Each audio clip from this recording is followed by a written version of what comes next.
Hello guys! Welcome back to our channel. For today's video, gagawa ako ng kalabasa na maha.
Yung ating maha.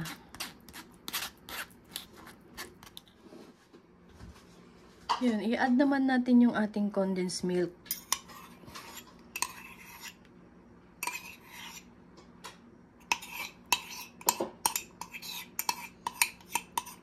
And then, tikman na lang po natin kung matamis na siya. Is wag na tayong mag-add ng sugar. Pero kung matabang naman po, mag-add na lang tayo. Yung ating kalabasa po kasi is matamis siya. So, baka konti na lang po yung ilalagdag natin na tamis. Okay na siya. So, yan. Haluin lang natin hanggang sa mag-blend silang lahat.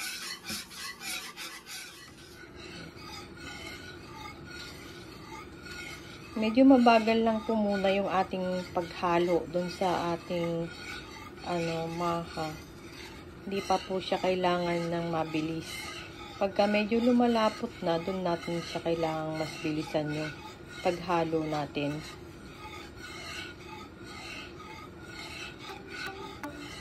Save natin yung energy natin para mamaya. Ngayon, slow lang muna yung ating paghalo. Para lang hindi manikit yung ating maha sa ating kawali.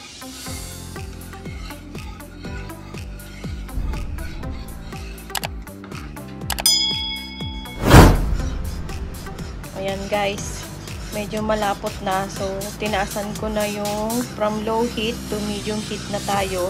And then, mas mabilis na yung aking paghalo. Tsaka bumibigat na rin yung paghalo natin sa ating maha. Kasi na siya, lumalapot na siya.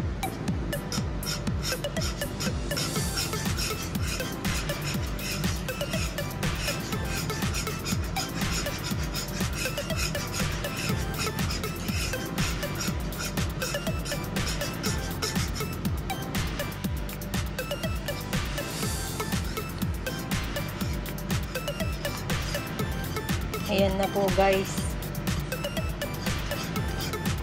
Malapot na yung ating maka. So, pwede na natin siyang patayin at isalin sa ating lalagyanan. And then, antayin natin siyang mag-cool down para tumigas.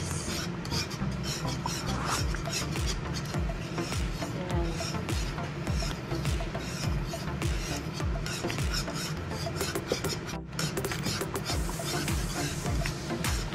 Ayan guys. So, kung napapansin ninyo guys, yung gilid niya is tumigas na. Tumitigas na yung gilid niya. So, yan, pwede na natin siyang patayin yung apoy. And then, isasalin na natin siya sa ating lalagyanan.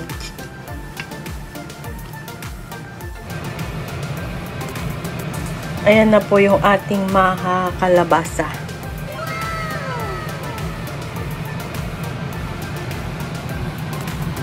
So, hindi pa siya malamig, pero matigas-tigas na siya. Ayan, matigas na siya. So, mantayin lang natin siyang mag-cool down.